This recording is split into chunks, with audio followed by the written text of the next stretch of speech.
All right, everybody, come on in. Welcome. You're in the right place if you're here for this session for the online ColdFusion Meetup. I'll give just a moment for some folks to join in. Let me also get set up to see if there's any chat. All right, well, let's go ahead and get started. So welcome to another presentation of the online ColdFusion Meetup. I'm your host, Charlie Arehart. And in this session, being recorded on Thursday, April 25th, 2022 at noon U.S. Eastern Time, I'll be your presenter, and I'm going to be talking about updating the Java underlying ColdFusion. And I'll say real quickly that we're due to have another talk in 2 weeks with Gavin Pickin, and I've posted that on the meetup site, coldfusionmeetup.com. And just as a reminder, you can find all the sessions of the meetup at recordings.coldfusionmeetup.com. I'm just realizing usually I have another slide on with that information. I apologize. This has been a few months since we've had a previous session. And when I'm by myself, I'm having to think of a whole lot of things. I'm also just want to make sure, can anybody write a chat just to make sure you're seeing me, hearing me? Anybody at all, just throw something in to say yes or got you. Again, in my haste to get things set up, I didn't set up a display of YouTube. Cool. Thank you. There you go. That's good enough for me. Thank you, sir. All right. Well, let's go ahead and get started. There you can see my contact information, and you can reach out to me for any questions, comments, feedback about the presentation, follow up about things related to this, and all the social media have the same Arehart account, easy to get to. All right, so what we're going to talk about today. So, again, in general, it's updating the Java that underlies ColdFusion. That should be obvious enough. And it turns out that's a pretty simple task. I mean, literally, if you know what you're doing, it's not even a 2-minute job. 2-minute job. But I know sometimes when you try to do it, it turns out not to take just 2 minutes, and that can be frustrating. So we'll talk about some of the things that you got to be aware of. Also, it might go quickly, but then you'll have some other issues. So what are we going to talk about in this presentation? Well, we'll talk about considering and planning, and then later implementing the JVM update. I want to start by talking about helping you to know what JVM do you have currently that underlies your ColdFusion, or come back to that in a second. And what can you do to update it? Sorry, that's a typo. What can you do to update it? And why should you consider updating? Because that might not be obvious. You may, some people will think, well, I should always update it. Others, trust me, I work with people, they haven't updated it in years, and they maybe aren't sure why they should bother. So we'll talk about that stuff. Then we'll proceed to actually doing the update and talk about the ins and outs of doing the update. Where do you get it? Which isn't as obvious as you might think. Some people think, I know where it is. Others think, I know where it is. And there's more than what they think. And then how do you install the JVM update? And that too, on the surface, some people think, oh, that's trivial. It's easy. I do it all the time. Others are like, I don't know what to do. I don't know what choice to make. So anyway, we'll talk about that. And then we'll talk about how do you configure your ColdFusion to find that available new install of Java. So how do we configure CF to use it? And then I want to, that stuff, maybe take 10, 15 minutes, 20 minutes, 30 minutes. Then I want to spend more time on the various gotchas, because there's surprisingly a number of things that, while it should be easy, and when you know what you're doing, you do it right, it works and it's smooth, there's a lot of things that can go amiss. And they range from certificate and TLS issues, questions about licensing that you might have, and many, many others. So we'll come to that later, about halfway through the talk. And then I'll wrap up with, well, how do you become aware that there's new JVM versions? Like, how often do they come out? And is there any regularity? And how would I get notified if there are any? I'll give you available several resources for being notified, so you can stay on top of this issue going forward. I also want to say, before we get any further, and I just look at the chat and see if anybody's already said anything, and looks like so far no. Command box folks are always wanting to point out, hey, you don't have to go through all this difficult stuff. It's a lot easier to do things if you just use command box, and I'm not disagreeing, especially when it comes to the JVM update. It is really amazingly simple to do a JVM update with command box. So that will simplify one of those points above, the one about performing the update. But the rest of them still apply to you. Okay, so what I'm saying is we'll mention that in passing when it comes time to talk about it. But this isn't to, let's not make this about who does or doesn't use command box, or don't turn off because you think, well, I use command box, none of this applies. No, it does. And then similarly, Lucee folks should know. Sorry, I just hit the wrong button. That again, nearly everything that I say applies to you as well. So again, how you actually implement the change in Lucee or Tomcat will differ, but everything else that I talk about still applies to you. So maybe a little bit different about the licensing. We'll get to that when we get to that. So again, the focus really, don't think that if you use either command box or Lucee that this doesn't apply. It does. Mostly it does. And I hope that it benefits everybody who's watching. All right. So quickly about myself. For those who don't know, you sometimes wonder, what does Charlie do for a living? I see him participating in the community and speaking at conferences and running the meetup. What do you do for a living? Well, for those who don't know, I'm a CF server troubleshooter as an independent consultant. This is all I do all day, every day. I go from one client to another, helping them solve problems, usually several per week and a couple hundred per year, and over 1,000 over the past 15, 17 years. And in fact, this is kind of funny. I just noticed I had my hat on because I was out earlier with my dogs. And I don't know if anybody watching here will recognize, but let's make that little test. Does anybody who's watching recognize what that G is? And, if you don't know, don't guess a billion things. I'm just wondering if anybody does know. All right. So, because it explains what I did briefly when I stopped working for New Atlanta in 2006, before I went to independent working in 2007 on my own for the past 15 years now. All right. So I help organizations of all sizes and experience levels. So wherever you are, I should be able to help. And it's all remote. I just use Zoom, and so it's safe and secure. These days, everybody gets that. But in the early days, that was a challenge for getting people to understand. You don't have to have me come out, and we do a shared desktop, and I see what you're dealing with, and I guide you through solving it. And I want to say this, I solve most problems in less than an hour. So don't struggle with things for very long. I've helped many people say, oh, we spend hours or days or even weeks trying to solve certain problems, and I might fix it in 15 minutes, depending on the problem. So the point is I teach you as we go. So it's really going to be valuable. And if you don't think it was valuable, you won't pay for that time. So really just reach out and let me know. You can find out more about my rates and approach, that satisfaction guarantee, at my site, arehart.org/consulting. But to be clear, I'm not selling anything in this session. I'm just here to share my experience, as well as relate some things that others have learned. So let's move on. All right, so in this broad topic of considering and planning the JVM update, again, the first thing is, what JVM do you have? What JVM is currently underlying the ColdFusion that you're running? And I'm going to hop over to a remote desktop I have, and this happens to be, a Windows machine, but it doesn't matter whether it's Windows or Linux or Mac. It doesn't matter whether you're running containers, command box. It doesn't matter. And I'm going to just show ColdFusion for now. So anyway, for those who don't know, when you're in the CF administrator, and this is the 2021 administrator, so these buttons may look different, but for 2018, CF 2016, CF11, CF10, even CF9, 8, 7, 6, this all looked the same. There's an eye icon. Many people don't notice this, but this eye icon in the top right corner takes you to this page that's a system information page. Now, those that are familiar with the administrator maybe have noticed that on the first server settings section, there is a setting summary, and it looks the same. They're almost the same. Actually, this has a lot more information, but it does have that same sort of information about what CF am I running, what update level am I running, and then below that, what Java am I running. So let's go back to that previous page just to show the same thing. There's what CF version I'm running, and then here's what Java am I running, 11.0.11. So 11.0.11 is the version of the JVM that came with CF 2021. The installer that came out in September of last year is on 11.0.11.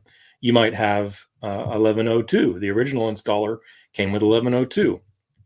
And as you may know, if you look at the Java and JVM page of the CF admin, this is the actual path to where the JVM is found. So that's the JVM that CF, in this case 2021, is looking at, the one that it came with, the one that was installed with CF. You didn't choose it, Adobe chose it. And again, what that version will be will vary depending on what version of CF you're running and how recent the installer is. So that may change. Even, two people running the same CF version with this same path could literally be running different JVMs. So I always stress the key is look at that system information page, see what that says. Don't even believe what this says, because what matters is what that says. Well, anyway, we'll come back later to, if we get a new JVM, how we take advantage of using this to manipulate it. But for now, I just wanted to get that out of the way, that's something to be aware of. So let me get this resized so I can flip around more effectively with you guys. And there's a reason why I'm not maximizing it for those who say, why don't you just maximize it? Okay, so that's what JVM do you have. And by the way, let me say that if you're on Lucee, it's on the front page of the admin, the Lucee admin, whether you're in the server or not, you can see what JVM underlies your Lucee. Now, I want to talk briefly about this question of Java versus JVM versus JDK versus JRE. It can be confusing when you're looking into this stuff. I've been using the phrases Java and JVM to this point. So just, Java is the language, obviously, and Java is the ecosystem. And the JVM is the Java virtual machine. And that is what runs Java. So the JVM runs the Java. When you install Java, you're technically installing a JVM and support for the language Java. So then what's this distinction of JDK versus JRE? Well, let me just say, first of all, that distinction is starting to become less important, but especially in Java 8 and earlier, and those of you that are on even CF 2016 or earlier could still be running on Java 8. So you may face this when you go to the websites to get the Java, it'll offer a JDK or a JRE. Well, what's the difference? Well, the JRE is really what is meant more for people that say, I just want to install Java. And if you go to like java.net, you get the JRE. If you go to these other sites I'll talk about, you can often see a choice of the JRE or the JDK. Well, under the covers, they're the same JVM and the same Java. For a given version, for a given OS, I'm saying whether it's a JDK or a JRE, it really doesn't matter to us as CFers. So don't let that freak you out. Some people favor using a JDK. What's the difference? A JDK means Java Developer Kit. JRE means Java Runtime Environment. A JDK includes a JRE. A JRE doesn't necessarily, and in fact, wouldn't typically include a JDK. So the point is that when you get the installer that's JDK, you're getting a little bit more than just the JRE. And that little bit more could be useful. You may never use it. The point is, it doesn't matter to us as CFers which one you use. Okay, so whether it's a JDK or JRE doesn't really matter. And then whether you use the terms Java, JVM, JDK, or JRE, it really doesn't matter. Don't get too hung up on that. Hope that's helpful. Now, when we're running on CF, what can we update to? What versions of Java can we update to? Now, it's really very simple, except it's not well documented. So I put together a table, and let me just go ahead and find that online and show that to you. I'll just say ColdFusion Java table. So look at that. ColdFusion Java table, a table of what versions of Java can be used with what versions of ColdFusion. So this is a blog post I did on the Adobe CF portal. If you're not familiar with it, it's coldfusion.adobe.com. And it's just a place where some people put blog posts. And anyway, this was an accumulation of information that I've had over the years, and I point to various links where I discuss it in more detail. But here's the table, bottom line. So I gathered this up from the various information that I've found, and again, read the post and the other posts I point to learn more. But look, here's very simple. If you're on CF 2021, we cannot yet use Java 17. We'll come back to that later. We can use Java 11, and that's all it really supports right now. And we are not to be using Java 8 or 7 or 6. Obviously, those are old. So if you don't know, 6 is from 10 years ago. 7's from 10 to 12 years ago. 8's from, recent to about a few years ago. 11's a couple years old, and 17 just came out last year. So again, CF 2021 does not yet support Java 17. So we're not going to talk about using that in this presentation. And I'm just going to say that for now, don't use it. Don't try. But yes, you can use Java 11. And if you're on 2021, no, you should not use Java 8. Could you? Maybe, but should you? No, it's not supported. Adobe formally only supports this. Now, what if you're on 2018? Well, again, no 2018, no, yeah. And I say not yet because that's probably going to come. I think the next update of CF will probably include support for Java 17 because it came out late last year. And of course, those on older versions, they're no longer updated. So you'll not ever be formally supported to run Java 17 on anything else. And I hope in the near future, one or both of these will. Java 11, if 2018, you can go to it as long as you were on update 2 of 2018 or earlier. And it too never formally supported 8 or 7 or 6. All right. So you can see how this is going. 2016 came out with support for Java 8 and then eventually added support for Java 11 in its update 8. And then similarly, 11 came out on 7 and eventually added support for 8. So you can see how this works. The point is you just look at this table and you've got your answer. All right. So let's go on. So that's what you can update to, and what you cannot update to, again, was 17. And I hope that's going to change soon. Now, let me just throw out there that if somebody says, I've run on 17 and it works, I've got it working as well. And sometimes you might need to make a little tweak. Sometimes it'll just work. The point is it's not formally supported by Adobe. So you're taking your chances running CF on 17. And there's no particularly compelling reason. In fact, this talk, I'm not even going to get into what are the differences between the JVMs, because as you just saw, if you're on 2021 or 2018, you're supposed to use Java 11. If you're on 2016, you should either use 8 or 11. And I'll talk later about if you do migrate from 8 to 11, there's some things to be aware of. That's a possibility, and it's a good thing to do. But you don't need to. Let me be clear. Java 8 is still supported. In fact, I didn't make a presentation or a point in this, but let me say it right now. There are these different long-term support versions of Java. You'll see the term LTS, and 11 is an LTS version, and 8 is an LTS version, and 17 is now an LTS version, long-term support. So those are still being updated. All three of those are being updated by Oracle. And we'll talk about getting the updates and all that stuff in a moment. But my point is, so you can use the right one for the right version of CF, and even 8 is still being updated by Oracle. So that's cool.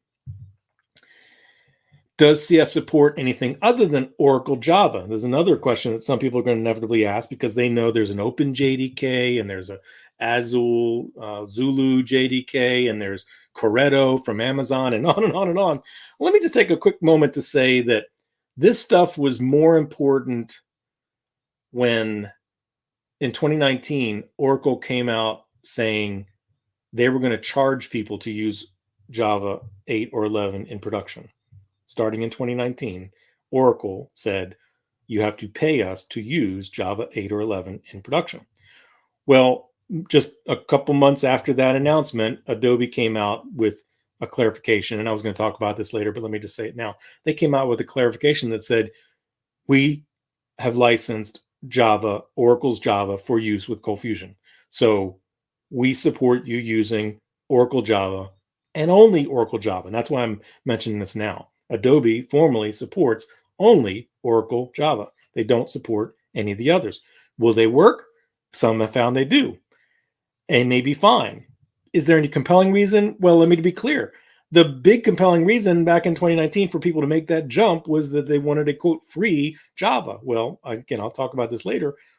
Adobe licenses ColdFusion's use of Java for us. So we don't need to use any other JVM than Oracle's. So really, for most people, there's no particular reason to change from one version to another. They just use what Adobe supports, and there's a reason to be wary of using something other than what Adobe supports. But if we're a free country, we got free will, you can do whatever you want. But anyway, that's what the formal rules are. All right, so moving on. Why should you update? And that's pretty obvious to most, but let's just put it out there. Security fixes, right? Different versions of the JVM will come out with some important new security fix to a bug in the JVM. Most of them don't affect us using it for CF or Lucee or whatever, but sometimes they do. So you should look at them when they come out and decide for yourself, is that fix an urgent one that I need to get in, or is it not? Because then maybe you could wait.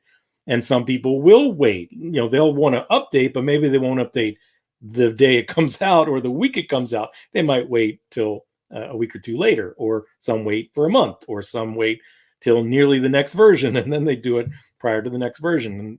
And we'll see later that there is a periodic nature to them. They typically come out about quarterly. So some people might wait till just before the new one's going to come out and go, it's been out for 3 months. Most of any problems should be ironed out by now. And there are bug fixes in the JVM update, so that's another good reason to get them. And then there are sometimes enhancements, and you just have to look at each tech note for each Java update and say, should I bother? What is it worth it for me? All right. I'm keeping an eye on the chat, so if anybody has any questions or comments, let me know. All right, moving on to actually doing it, right? So we've decided we're going to do it. Let's do it. First question is, where do we get it? And that's a surprisingly interesting question, because some people would say, I get it from Oracle, of course. And others would go, no, you're only supposed to get it from Adobe. Here's the deal. Adobe does put new JVM versions on their website. I'll show you that in just a moment. And Oracle, of course, puts new JVM versions on their website. And when this licensing issue blew up in 2019, as a part of the arrangement, Adobe added this place on their website. We'll see in a moment. And in that place, they put JVMs for you to download. And sometimes for 8, it's a JDK or a JRE, and you can make that choice. But anyway, back to the point. So Adobe started putting the JVMs on their site. And maybe that was part of the agreement with Oracle, so that if you're licensing at Adobe, we don't want people going to our website and burdening our servers, downloading from us, make them come to you. All right, maybe that's why that's there. The only negative of this is that, so the day that a new JVM comes out, Adobe doesn't necessarily have the new JVM there that day. Maybe it's there the next day. Maybe it's there a few days later. Where was the chart you mentioned? Well, I showed it in passing in the blog, on the screen. I'll put it up on the screen for you to see the URL. I think if I put a URL in the chat here in StreamYard, you guys will see it.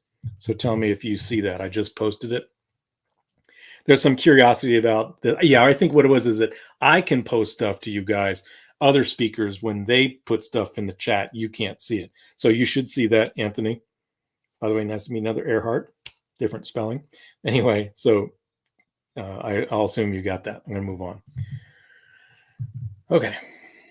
So the Adobe site, I was saying that it isn't always there the day they come out with the new update. And some people get really consternated about that and want to make a big deal. It was like, come on, let's give them a break. I'm hoping that they'll stay on top of it. I try to let them know as soon as I see it, because what's blurry? When you say it's blurry, I'm assuming you mean the browser view that I just showed you. So I want to, before I go any further, I want to ask others to chime in. Are you all saying that something about that browser that I have on the screen right now is blurry? Can you not read the text on the screen? Can you not read the URL there at the top of the page? It's a sincere question. I don't want to go any further until I've resolved this. Because it's been a few months since I've done one of these. I want to make sure there's not some problem that I'm not thinking of. This should not be blurry. It should be crystal clear. I even adjusted the resolution so it was big. Some of the text is blurred. It's perfect to me. And I'm on a high-speed internet connection. That's just so weird. I don't know what I can do about that. We've never had anybody say that about any other presentations. Anthony just said I can't, so I don't know what I can't is. Steven's the only one that's chimed in. Can just a few other people just say yes or no, it is or it is not blurry? I'd appreciate hearing that, because I don't want to kind of go further and lose you. Pixelated. That's so weird. Why would this be pixelated?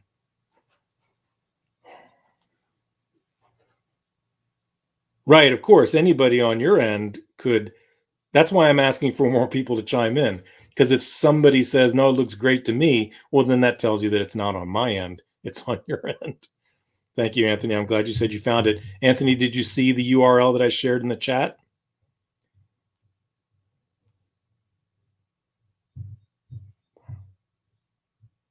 That's so weird that it's not sharp. I don't know what. Let me try something, because I don't want you guys suffering this problem. I'm going to switch what monitor is shared and move this to that other monitor, and you tell me if that makes it better. Just give me just a second. Sorry to hear, that some of you have to hear the sausage seeing how the sausage is made, but I want to make sure it works right.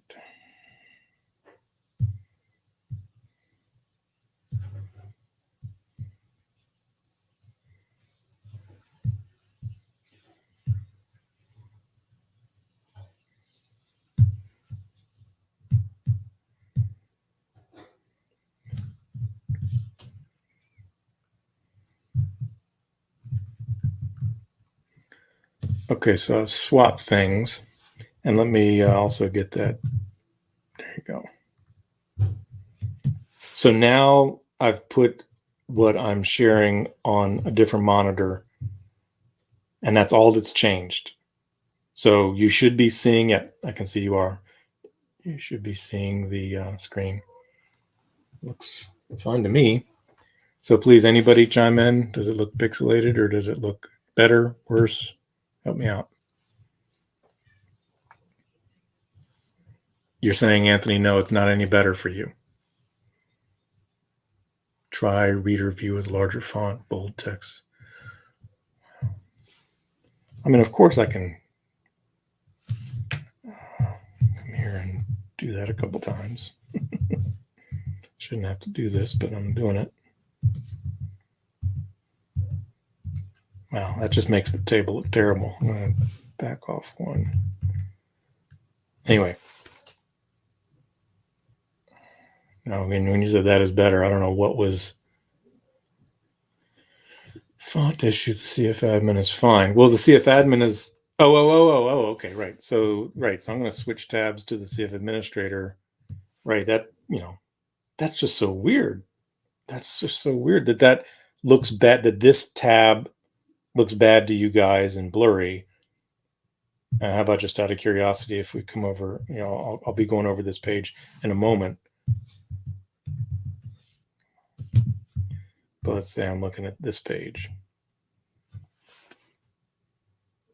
So I get it. The admin was clear. The blog was not clear. Now we're on just a regular web page on the Adobe site. Got nothing to do with the blog, nothing to do with the admin. I'm just curious, for those who were saying that the blog was unclear, is this page now readable? And we're only going to spend another 30 seconds on this, and then I'm moving on, because I can't fix their site. Address bar, hard to read, but the page is okay. Okay, cool. The chart page is definitely the worst rendered. Wow, that's just so weird. Because it looks fine on my end. It doesn't make sense that it would somehow, over StreamYard and Zoom and whatever, translate poorly. So we got to move on. All right, let's move on. Thank you to everybody. I'll leave it as it is and we'll proceed. So about the Adobe site that has the downloads, let's move on to that. So if you just Google, ColdFusion downloads, ColdFusion downloads in Google. Of course, it might be different in Bing and whatever else you might use. But in Google, if you Google ColdFusion downloads, this is the first link. Download ColdFusion updates, add-ons, developer tools. And that's the page I was just looking at. And this page has a whole lot of stuff on it. There's links to revision history, developer tools, server installers, configuration tool, CF setup, blah, blah, blah, blah, blah, blah. Well, the last link on this page, Gavin just said, I just clicked on settings and changed my quality in Google. What? I guess you're looking at this in Chrome and you're saying something you changed in Chrome. Interesting. Right. So you're seeing it as a YouTube video. Yes, that's a good point. So you guys, since you're seeing this as everybody would be watching it in YouTube. Yep. So in YouTube, you can mouse over the video that's being displayed, and there's that little gear icon in the bottom right corner, and you can click on that and often change what you are seeing as the resolution. Excellent. Thank you, Gavin, for pointing that out. All right, so anyway, moving back to this. So here's this page, and for those who missed it, I went to the bottom. I clicked the link up at the top. Sorry, let me just show you that one more time. Up here at the top, the last link is additional third-party installers, and all that does is drop you to the bottom of this page. And at the bottom of this page, here are Java installers. Now, let me just say, the first couple days, 15 wasn't there. 11.015 is the latest. We'll talk about that in a second. And it is there, but there's a drop down. I don't know why they chose this interface. It changed about a year ago, 2 years ago. And look, there's a bunch of options there. There's 11.0.14, 11.0.13, and if you look towards the bottom, there's 11.0.15. I've already raised this to them. I'm asking that, on Android. Well, Anthony, if you're looking, okay, I'm sorry, Anthony, if you're looking on a phone, I don't think we can expect that you'll be able to really read the text of the blog pages that I show because it's so small on a phone. I didn't even consider that was a possibility. So again, I can't fix that problem, although feel free to ask me to share a link. And again, Anthony, I did share the link. I didn't see if you answered it, but if anybody wants to have a link, like I'll just grab this one now. Again, I Googled it. I showed you how easy it was to Google it and find it, but there's the link. By the way, I used to, put all these links on the presentation and people complained that there was too much text on the pages. So I stopped putting it there, figuring, well, you could watch the presentation and see the URLs. So anyway, there it is. There's the link. And again, that drops you right down here to the bottom. So moving on, here's 11.0.15. That's the current latest one. I did a blog post last week. That just came out last week. 11.0.15 is the latest 11. And then there's Java 8s. Look, and there's, scroll back up this list. There's Java 8 3.2.1, 3.1.1. There's a 3.1.1 JRE, 3.0.1 JRE, 3.2.1 JRE. Again, it's a mess. I wish they would clean it up. I've asked them about that. But here at the bottom, there's 3.31. So 3.31 is the latest Java 8. So it's 11.0.15 and Java 8 3.31. Those came out last week. Again, I hope that in time, Adobe will fix this so that it's either a different look or at least a different order. But anyway, the point is, if you click on any of these, like I'll pick this one, you're taken to a page that shows you the available downloads. And if you look, there's the Linux one, and there's a Linux RPM and a Linux tar GZ. And there's, right, a 64-bit RPM, and this i586 would be a 32-bit. Now, the interesting thing is they didn't used to put this, and I've complained about this. Let me pick like the 321, and you'll see that it's actually, or it was recently quite different. Yeah, there you go. So they would instead just, make it very clear with this short name. You could look at this and tell, okay, there's the Linux 64-bit. And if you didn't recognize it, that 586 means 32-bit. And ColdFusion doesn't support 32-bit since 2018, so we wouldn't ever want to use this. But somebody could be using 2016 on 32-bit or earlier. So anyway, moving on. The point is you can see all these different available installers. So that's what Adobe offers. You just have to know to come to this page and get what you want, whatever one you want. Thank you, Anthony. All right. Now, you can get it from Oracle as well. Let me just open a tab. And again, when I open this tab, it's an Edge on a machine that I don't use often. So it's set up for, all this crap. Sorry, I don't usually have that on the screen. I just didn't have time to fix that. I'm going to say Oracle Java download. And if I just say that, you sometimes will be taken to the page that has the JRE. It's called java.net. But this one took me to the Oracle Java Technologies downloads. And before I give you the link, let me just say a couple things about this. This page focuses on the latest Javas, right? They're Oracle. They want you to get the latest. So that's 17. And then 18 has come out since. 18 is a short-term release. And again, I didn't want to get into this in this talk, but between 11 and 17, Oracle did a bunch of little 3-month-long versions. 12, 13, 14, 15, 16. They only lasted for 3 months. They came and they went. They came and they went. 17 is now the latest LTS. 18 is the next interim version, and there'll be an 18, 19, 20, 21. So anyway, moving on, they would focus on taking you to those because they think, well, that's of course what you want. Well, it may not be what you want. So these are not what we want. So we'd want to instead get other versions. And I don't recall if on this page they offered Java 8. But I'll just say that if I wanted the Java 11 download, I would say Oracle Java 11 download in Google. And there we can see this page.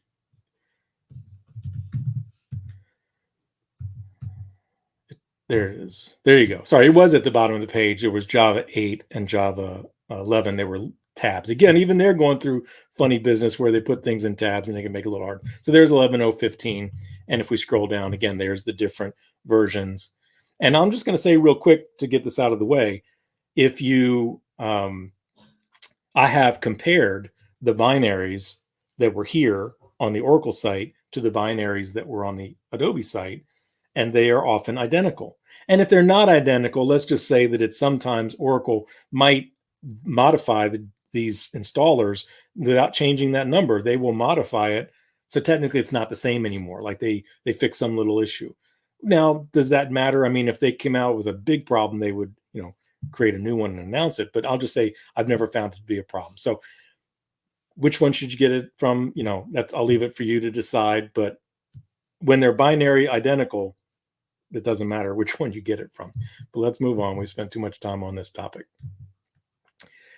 What about automating it? A couple things about that. So first, in fact, let me just add this link here. This is to get the download for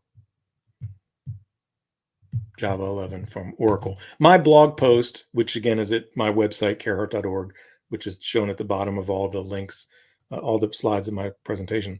On my site last week, I did a blog post, and in that blog post, I point to these links to getting Java 8 and Java 11 and downloading them from either Adobe or from Oracle. But anyway, moving on, what I wanted to say was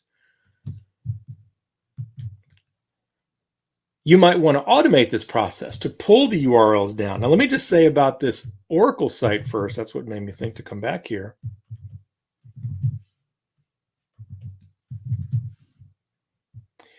I just did a Control F to find the word automate or auto, because it could be automated or automating or automate. And at the bottom of this page, the one I shared with you, actually it's not the bottom, it's in the middle. But anyway, in the middle, look, they say JDK script friendly URLs.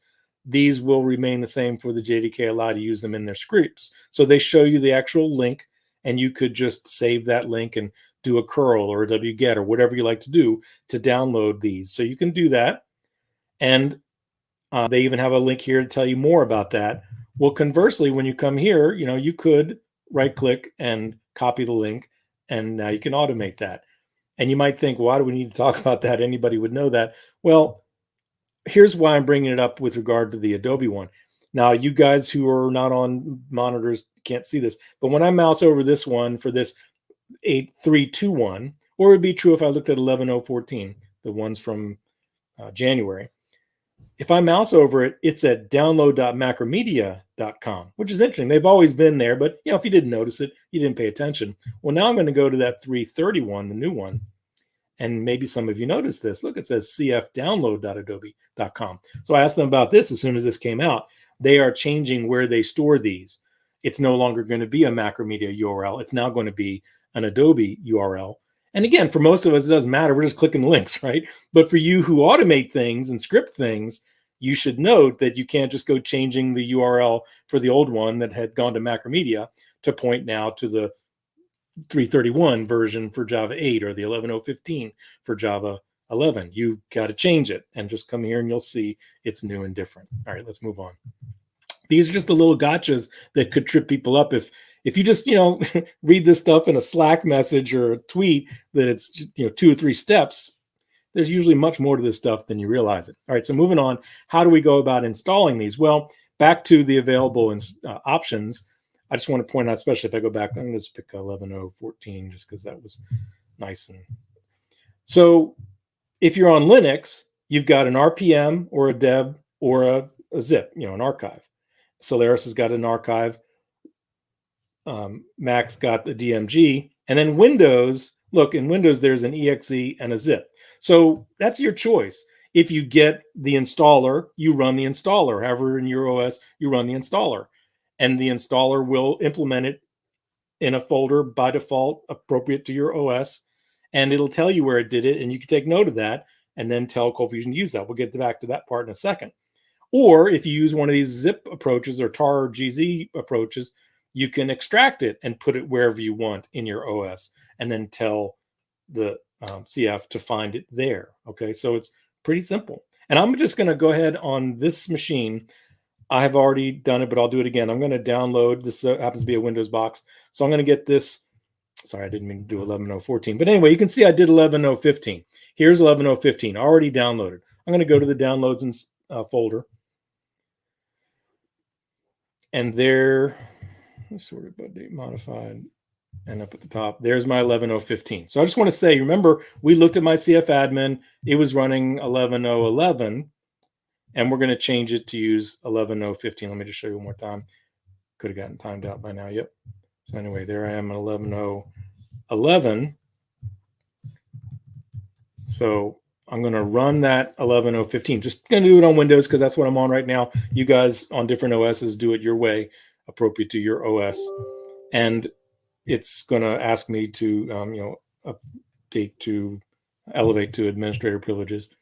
You could have right-clicked it and told it to run as admin instead. And what I want to say is that if you haven't installed Java, I want you to see how really very simple it is. You get this, it tells you what it's going to do. You get, I thought you would get a license agreement. Maybe it'll come up in a moment. But then look, it says, here's where it's going to put it. It's going to put it in program files, Java, JDK 11.0.15. And if I wanted to change it somewhere else, I could, but I want to be clear, you don't need to. Some people do. We'll talk in a moment about where else someone might, but you don't need to. You can just let it go there. That's where it's going to be. Program files, Java, JDK 11.0.15. In fact, I've got a Windows Explorer already open to that folder, and I don't currently have it there. So I'm going to go ahead and install it. And I want you to see that as soon as I start it, that folder is going to be created. And it only takes, 10 or 20 seconds usually for it to finish, but there it is already created. So I could go ahead and get started, go into that folder, and this is the folder that I would want to tell ColdFusion, hey, here's the JVM that I've just installed. And even if it isn't finished yet, I could get started on this, but by now it's already finished. So I go back to the installer. There it is, already done and close. Nothing more to do. No next steps necessary. So it's that simple. I know we've talked a long time about the preparing for it and dealing where to get it. But as far as doing it, I said from the beginning, it's really simple. Especially if you're using an installer, you just run the installer. And of course, if you just use a zip or an archive, you just extract that archive. Give me a second to mute this. I don't know if you guys are hearing it. Video doorbell. Stop telling me. People are at my door. There you go. So sorry. New things. Okay. So the install is done. I grabbed the path. I know I jumped around there a bit, but I grabbed the path here where it was installed. Now, let me just say quickly that if you, for 11, there is no JRE. I don't know if you guys noticed that. There's no JRE in 11. There's only the JDK. In 8, if you got a JRE, you similarly would just point to the folder. If you in 8 get a JDK, there will be a JRE folder in here. In fact, notice I had one here. Here's my 180, 181. There's a JRE folder. So just real quickly, if you're still using Java 8 and you do a JDK, you'd want to point to the JRE. Notice you're pointing to where there's a bin and a lib. And if I go back up to my 11.0.15, there's a bin and there's a lib, and there's no JRE. There's other stuff, but there's no JRE. So this is what I want to point to. All right, so I'm going to copy that, and now let's get back to the presentation. All right, we talked about that. Now, where to install it? I just want to talk about this. I let it install it where it says it wants to put it, and every OS has its place where it would say it would put it. And if you just note that during the installer, or of course, if you extract it, you pay attention to where you put it. That's all you need to know. Now, I want to point out, I had shown you earlier how the original CF configuration had my CF 2021, JRE. This folder, again, I'm sorry for anybody that's on a monitor too small to see this, but this folder, ColdFusion 2021 JRE, was put there by CF when it installed automatically, and it just points to it. And some people think when they run the installer or do the extraction that they should lay it down in here. Should they? No. Can they? Yes. I'll say should they? No, because why? Because if you do that, if you lay down in here what you extract, or if you tell the installer to put it in here, you've just blown away everything that's in here.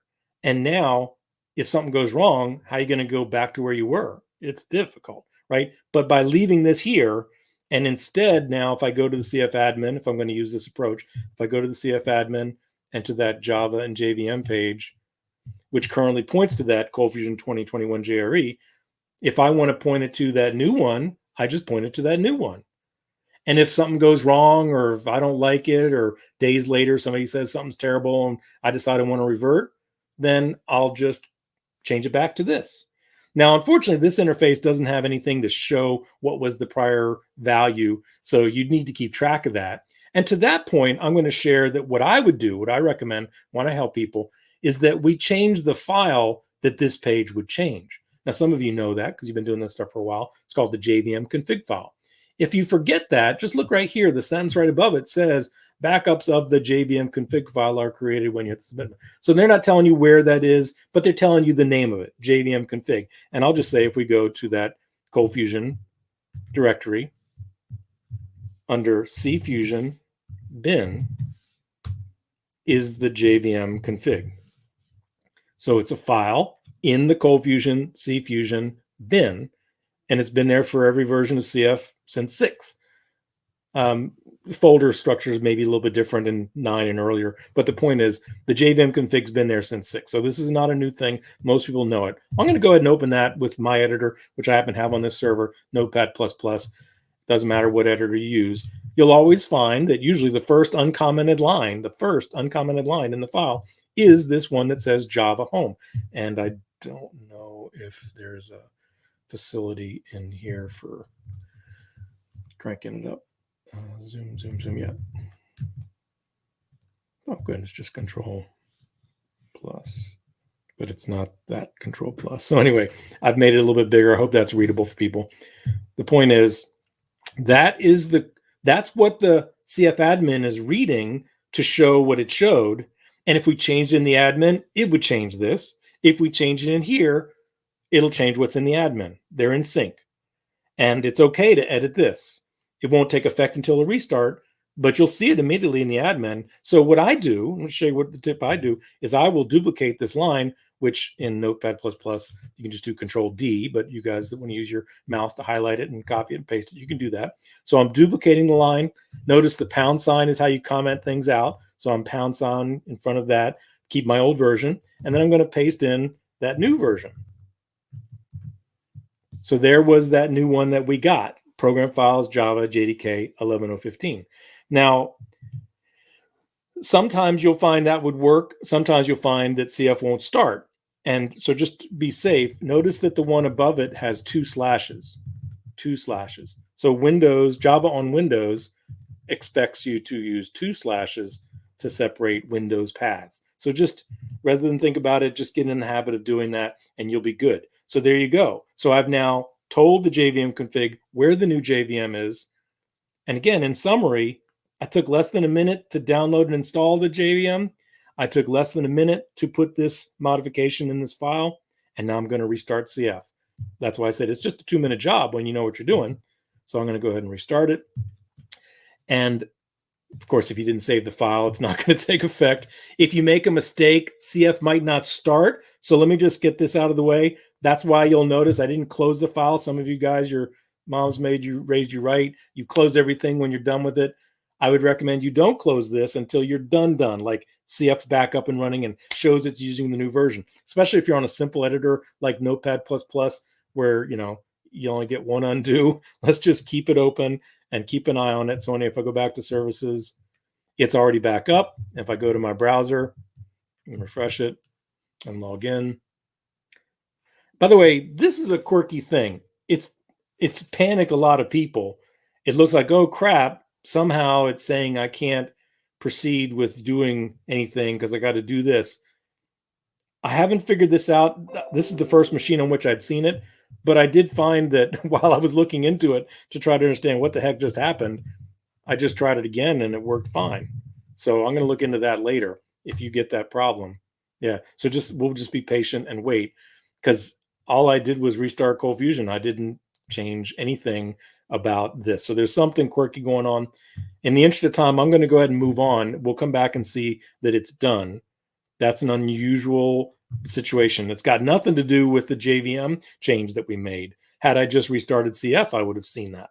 But hold that thought. I know what it says, and it's not necessary. I'm telling you. We'll see in a moment. So anyway, that was the where to install it. and then also the how to configure CF to use it, whether to do it in the admin or to do it in the JVM config, and why it's valuable to do it in the JVM config so that you could revert. Because just to go back to what I was trying to make the point, which was that if something went wrong and the problem was this change of the JVM, I would just come up here and uncomment that and now comment out that and save and restart, and I'd be back to the original JVM. But I don't want to do that, and I just want to see if by now this is working.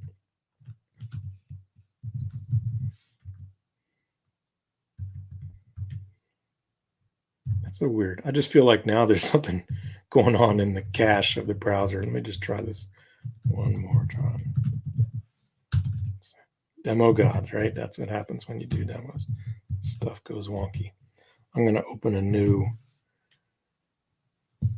what in Edge is called in private browsing. You guys that use Chrome, it's called incognito, and in Firefox, it's a private window. Yeah, no, that didn't solve it. So that's a weird one. I'm going to hope that that problem will go away, because I'm telling you, that's got nothing to do with the change of the JVM. And Steven says, yeah, there's been a lot of unusual since 2021 with packages. And yeah, I know I've seen people complain about this. It had never happened to me. And I've done literally hundreds of updates of CF 2021, updates of the JVM in 2021. I've never seen it with the literally probably 60 or 70 different clients I've done this with. So there's something unique about this problem. But I want to repeat, I found when this happened earlier, I had, just let me say quickly, I had updated from what was update 2 to update 3, just so that when we looked at that setting summary, it was updated. This is a machine I don't use very often, so I just hadn't updated. I wanted to update it, so I updated it. And it was after I did that update from 2 to 3 that this appeared. And I thought, oh, so now I see this happens to some people. And I started looking into things and looking at the logs and looking at, the update worked 100%, no errors. Well, by the time I came back to the administrator and tried it again, suddenly it worked. I hadn't changed anything. I think maybe I did restart it, just out of curiosity. Does that work? Again, please, everybody, don't regard this as having anything to do with the JVM change. Like Steven said, if anything, it's got to do with the change in 2021 about how it's modularized and packages, and the update mechanism is integrated with that and has something to do with it. But again, that's not this talk. I did a talk last year on updating ColdFusion. That's a separate talk. And I mentioned the updating Java in passing, but that's why I wanted to do this talk, to focus on it. So all I did was restart CF. I'm just curious if that alone was what allowed me to get in. I sure hope it does, because that'll be really frustrating. Yeah, I don't know. That is so weird. Yep. See, Andy. I'm just going to have to hope that in time that whatever that problem is will resolve. Again, what matters more, it doesn't necessarily matter whether I can see the administrator. For example, if I just go to this page, there's the CF built-in web server responding. So CF's clearly up. I can see things in there. I don't think I have any test pages up here at the root. Yeah, I do have one that's showing an output of 1. So what I want to say is ColdFusion's up and running. That's what matters. For some reason, the admin's acting wonky, but that's got 0 to do with the JVM change that we made. And just to prove it, I could go back and swap the things and go back to the original JVM, and it would not happen. Yes, it will. You're right. Thank you, Stephen. I will be looking into this, because like I said, I'd heard of it. I've never been able to recreate it. Now that I can recreate it, I'm going to figure out what the heck's going on. But moving on, what I'm saying is it's got nothing to do with the JVM version. If I swap those back, it's still going to happen. The reason why I can say that with 100% confidence is this happened to me earlier today, when all I had done was update CF. I had not changed the JVM. So it's not about the JVM change. It seems to have something to do with the update from 2 to 3, but I have done that literally 100 times since December, and it's never happened. So that's just some weird quirky thing. So now moving on, I want to wrap up about doing the JVM update for you on Command Box and Lucee. If you're a Command Box person, you probably already know this, but if you don't know it, just look at the docs for Command Box. If you just look for Command Box Java update, you'll find the docs, which are always lots of information, and it's usually pretty readily findable. You'll find that there's an argument you can pass that says, I want to use this particular JVM, and they will pull it down for you and use it. There's even an option to say, just keep it up to date. Just, I want you to automatically keep it up to date whenever I run the server, check and see if I've got the latest JVM, and if not, go get it. So that's, some people would love that in a development environment. You might like that it's automatic. In production, you might not, right? So be careful about that. And then as far as Lucee, this is an interesting little side note. It depends on how you're running Lucee. Are you running it on Tomcat as a war, which is how it gets implemented under the covers when you run the installer also? In that case, it's about how's your Tomcat running. And I don't know that on this machine that we were using to demo here, I don't think I had either. Okay, there you go. I do have Tomcat. I don't know if it's there for Lucee, but when you tell either Tomcat or Lucee to run a service, well, just if you didn't know it, when Tomcat is running as a service, when Lucee under the covers running on Tomcat is running as a service, what actually runs is a process called Tomcat whatever number in this Tomcat bin. And so that's saying Tomcat 8. I know it's a little small for you guys to see, but in the Tomcat, directory in its bin folder, there's a Tomcat 8.exe in this case. There's also a Tomcat 8w.exe. I'm talking about on Windows. You would run that Tomcat 8w, and it opens up an interface which has the JVM arguments in there, like changing the heap and adding Fusion Reactor or whatever. So you would use that Tomcat whatever number w.exe if you're on Windows to change when it's a Windows service. Just trust me, that's what you need to do. But we don't have time. I knew we wouldn't have time, so I'm not going to detail that any further than to point you in that direction. But my point here really is that everything prior to this slide and everything after this slide applies to you, whether you're on Command Box or Lucee. So moving on, and how are we doing on time here? Getting close, right? Oh my gosh. Yeah. Sorry, we got thrown off by those problems. I hoped to have more like 20 minutes to cover this set of topics. Let me just say, in fact, in the interest of time, let me point you to this blog post I have, because some of you may need to drop off. I don't want you to feel like you're being left hanging. If you say ColdFusion Java update help in Google, ColdFusion Java update help,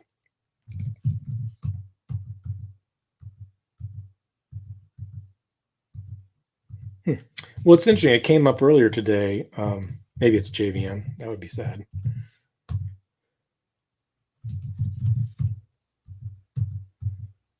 There you go. So ColdFusion JVM update help. You'll see one of the links there is a blog post from me. Help, I've updated the JVM that ColdFusion uses, and now it won't start or whatever. So I'm going to grab that link and pass it to you. I pointed out in my blog posts. Anytime I talk about Java, I point to this blog post. Yes, it's from 2014, but I went over in that. Look at this. I went over these various gotchas. And some of them are ones that you wouldn't, some of you would never have happen, like you got the wrong bit level or you got the wrong OS. It could happen, trust me. And then different stuff. So these are all topics that I cover in this blog post. And I talk also later about some of these things that were on these slides, like certificate issues. So just quickly, if you or anybody you work for had imported a Java certificate into the JVM that CF had been using, that would be in the folders of that JVM. So in the original one, it was ColdFusion JRE. There's a lib security CA certs in there. Well, if you point CF to a new JVM, it's no longer pointing at that old JVM. It's no longer seeing that old CA certs. It's using a new one. Well, that's a good thing, in that usually problems of certificate issues are often solved just by getting a new JVM. The new JVM has new root certificates, new intermediate certificates. But if you need to import one, I'm just saying, if you need to import one, if you imported it into the old one, then you might find you'd need to import it into the new one. I'll leave it at that. If you've dealt with importing certificates, I'm just saying, when you change to a new JVM, you'd be using the lib security CA certs of the new JVM. And then TLS issues, let me just say, I covered this in my blog post in in last April, and I point to it again in each of my blog posts now. If you switch to a JVM that's greater than the April update, which was 180.291 or 11.0.11. If you go to those, out of the box, the JVM does not support calling out to servers that don't support TLS 1.2 or above. If you have some CF HTTP call or CF mail configuration in the admin or data source definition in the admin that use a secure connection, if the server you're talking to doesn't yet support TLS 1.2, when you go to the JVM update since April of 2021, that will now fail. And in my blog post from April of 2021, I walk you through how you can modify. There's an underlying java.security file. You can modify it to say, no, I need to talk to a TLS 1.1 server. I'm going to leave it at that in the interest of time. Just say I have it well covered. In my help thing, I talk about how you might find when you make a big version change, something will fail, CF won't start. And if you look at the logs, you'll see that it says it's, or if you start CF from the command line, you'll see that it's not finding a MS VCR DLL file in Windows typically. And in that case, you just need to copy it from the JVM you just installed into a ColdFusion directory. Well, again, my blog post covers that in more detail. The blog post called Help, I've updated JVM and now it won't start. I covered that in there. Also, when you switch major JVM versions, like from 8 to 11, if you go, let's say from 8 to 11, you should clear out all the compiled class files that CF will have created. And there's a CF classes folder and a stubs folder and a CFC skeletons and a rest skeletons. And again, my blog post details that. Stephen asked, any idea why no certman is built into the admin? Well, because it's not a feature that's available from Adobe. They don't add things to the admin that they didn't build. You can add it. Let me just say quickly about that. If you didn't know this, you can find a blog post from Ray Camden from years ago. It still applies. You can add whatever you want to the CF admin. It's extensible.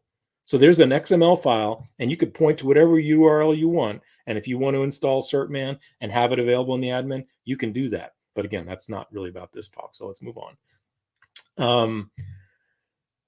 We talked about Java licensing. I just want to say quickly about this. So in 2019, Oracle said to use Java 11 in production or above, you would have to license it. So again, Adobe came out and said, no, we got you covered. Just as an aside, if you didn't hear this, Java 17, which came out last year, Oracle changed it again. Java 17, as of last, of October when it came out, does not require that you license it. So somebody might go, oh, cool, then we should move to Java 17. Well, remember what I said before, Adobe doesn't yet formally support moving to Java 17. When they do, this will just be one less issue to worry about because Oracle now says you can use it for free. And if you don't trust me, just Google Java 17 free license and you'll find the blog posts talking about it. So it does change over time. We've been covered in CF all along, and folks on Lucee can just use whatever JVM they want, like an OpenJDK or Corretto or whatever. And generally, nobody complains about that. People have said it worked. You don't have to use the Oracle JVM. But again, we in CF should use it, and we're licensed to use it. And when they go to Java 17, we won't have to worry about it until Oracle changes their plans again. And by the way, somebody might say, well, how do you know about this Adobe licensing Java? Well, they never documented. It's not in the EULA. There was a blog post. So again, if you just Google ColdFusion Oracle Java licensing, you'll find either a post that I did that points to it or the Adobe post that Rakshith, who was the product manager then, he did it, and he talked about that and how they got you covered. Moving on, I talked about that. I mentioned that in passing. That's in the blog post. If you're running multiple CF instances, just be careful when you update the JVM config in one. You're only affecting that one. You'd need to update the JVM config in each instance if you want them to use the new JVM. By the way, if you modify the JVM config in the CFusion instance and then create a new instance, it copies the JVM config from the CFusion. So that would automatically pull in the pointer to the new JVM, for better or worse. Anyway, moving on. And then we can wrap up. We're almost done here. How to be made aware of new JVM versions. Well, I mentioned this in passing. Oracle does come out literally every quarter with what they call critical patch updates. They even have scheduled it. It's the third Tuesday of January, April, July, and October. So I've got blog posts every one of these months because I see that they come out with a new version. And in the release notes, if you pay attention to the Oracle Java release notes, of course, they tell you when there's a new version. And I even have set up a tool called followthatpage.com, which watches the Oracle release notes pages, and I get notified if they ever change. So you can do it lots of different ways. If you get Pete Freitag's awesome Hack My CF service, which is not free, but it's not expensive and it's really worth it. One of the many cool things that Pete does is check what Java version you're running. And if you're not running the latest, he's looking at what's new. He'll tell you. And usually he's only a day or so beyond, when it comes out. So usually within a day or two, you'll be getting a notification from Hack My CF saying, hey, your server doesn't have the latest JVM. So that's cool. And it's worth it. I definitely recommend it. And then the Adobe CF forums and other community resources, people often will point out the news. Sometimes Adobe does, often they don't, but someone in the forums might, I might, and then I do blog posts whenever a new JVM comes out. So of course you can just follow my blog. Whew. All right. So in summary, and I've been watching, I haven't seen any more comments since then. Updating the JVM, it's important and it can be easy. I just want to repeat, I'm sure some people are like, crap, we had to sit through an hour to hear what took 2 minutes. I said from the beginning, it only takes a couple minutes to do it. It's that there's these caveats and things to be aware of. And some people grumble about that, but it is what it is. I'm just trying to help and say, be aware of these things. And some are more important than others, and some are more important to some people than to other people. So again, I'm just putting the information out there. It can be easy. There can be various things to consider. There can be things to be aware of as you do it. And again, we saw that there's various ways to be notified. So it's really not a difficult thing to stay up on it. It's not a difficult thing to update it. It's even not a difficult thing to revert back. If you try it and something goes wrong or days later, you can go back. So I hope that's been helpful. If you have any follow-up questions, again, here's all my contact information, email, and on social media through all the means. If there's anything I'm missing, I'll add that in. And then this presentation will be, as soon as I'm done here, I meant to do it before we started, but I got caught up with some technical matters. I'll get this presentation up on my site at carehart.org/presentations. And there you'll see also, I did a presentation last year on migrating CF, covering, code and admin migration issues. I've done one on what's the difference between enterprise and standard. I've done one on how CF is more modern than most realize after its 25 years. So lots of talks there. If you're interested in learning more about CF, I've got several. And then I've even got resources on my site that point to still other resources and recordings. My CF 411 site, my UGTV site, they're all there on carehart.org. So you can fill your brain with CF content and also sometimes Lucee and command box content as well. All right. So I'm still waiting to see if there's any questions or comments. I haven't seen anything, but that's that. I'll say thank you very much for coming on. If you are looking for more content, see in 2 weeks that we'll have Gavin Pickin talking about the topic slipped my brain because we're talking about multiple things he's going to do, and I couldn't remember exactly which one we signed up for 2 weeks from now. But anyway, check out ColdFusionMeetup.com. ColdFusionMeetup.com will take you to the site with all the information. Thanks very much for those chiming in with your thank yous. I appreciate that. Excellent. Glad to hear that it's helped. Claude, there you go, Gavin. I forgot you were here. Yes, code reuse. It was a long title, and I had to deal with, that's another problem, is that both StreamYard, which pushes it into YouTube, and Meetup.com, they have different length requirements, and I had to modify the title. We got to work on keeping those titles short. Yeah. So anyway, looking forward to it. Despite the title being long, it's going to be good stuff from Gavin, as always. All right, anybody else? Any questions or comments before we wrap up? Sorry, we're several minutes over. Cool. Thank you, John. And for what you're doing with the Hawaii CFUG as well. For those who haven't caught it, look up the Meetup site for the Hawaii ColdFusion user group, and John's running that and has presenters as well on other topics. And we've talked about at some point, I'll do one too, try to find a good one that would, be useful for her as the audience he's trying to reach. There you go. That's the talk from Gavin. Code reuse in CF. Is spaghetti code still spaghetti if it's dry? Oh, Stephen, welcome. Wow, that's so awesome. Stephen Arehart, for those who don't know, was the original organizer of the ColdFusion Meetup. I think in 2005 is when you started. It originally wasn't a user group out of Boston originally, and then you made it a meetup, and then you opened it up. And then I think it was about 2007, you had to let it go and you put the call out. And at first Ray and I stepped up, and then Ray got busy and I just took it and ran with it. And I've been running it ever since. So great to see you here. Love to see you back occasionally when you do chime in the community. Stephen was a gold mine of knowledge, and I'm sure it's still there. We'd love to tap it.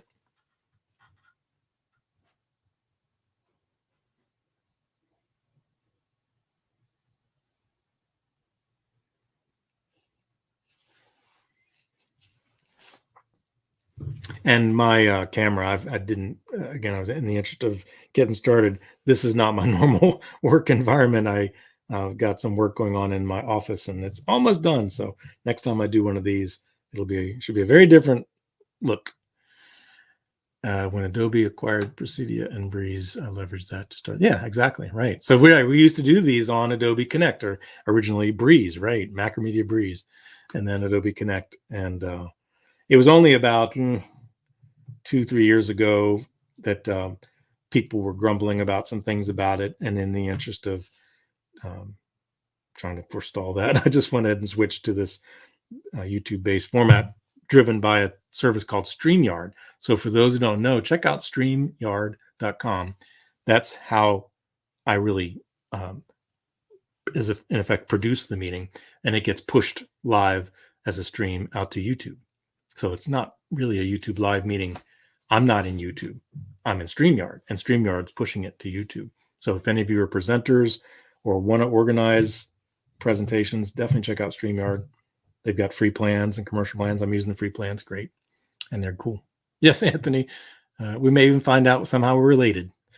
When my original ancestor came to America in the 1640s, 1650s, something like that, he came to Pennsylvania, and he was an Arehart with that spelling.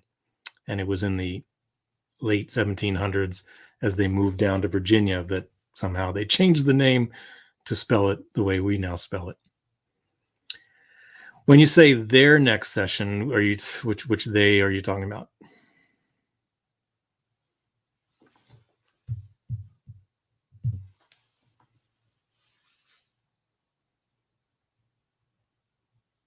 Oh, and Gavin, I see you saying you didn't know that background. I'll comment that if you look at the meetup, ColdFusionMeetup.com site, among the various links that they have there is kind of like an about page. And I have had that story of how it all started on that about page. So definitely check that out. And I'm glad that Steven's here. I used to mention it occasionally too, when we first got started, several years ago. But anyway, Anthony asks about the Hawaii CFUG. Well, I don't know if John's still here to answer that, and I don't remember. But again, if you just go to, let me just do it for you guys. Let me go to Hawaii ColdFusion user group. And that should, it takes you right to meetup.com and their section of the site. And right there, just like with ours, April 29th. So I can't see who that's going to be. It's not clear from reading that, but someone will be presenting on ColdFusion ORM. I remember seeing the news of it. I just don't remember who it was. Nick Kwiatkowski from Mid-Mission CFUG. So now I'm sure that'll be great. Nick's always a great presenter. And the Mid-Mission CFUG also is another resource to look to. They have meetings, not quite monthly, but more often than we've had it sometimes. So definitely it's great. I want to say we've got the online CF meetup, which is this. We've got the Hawaii CFUG, which is John's. We've got the Mid-Michigan CFUG. And there's even a couple of others. And I mentioned earlier my CF 411. Let me just tell you, if you go to cf411.com, just like that, cf411.com, it redirects to a page on my site, which is my CF411 page. It's a big honking page with a lot of stuff on it. But first I have resources, and then I have tools. And under resources, I've got ColdFusion user groups somewhere in there.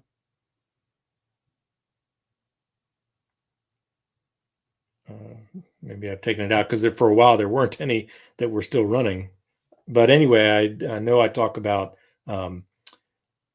online tutorial resources and videos and training and help mechanisms and community. So anyway, I'll get that corrected if I need to.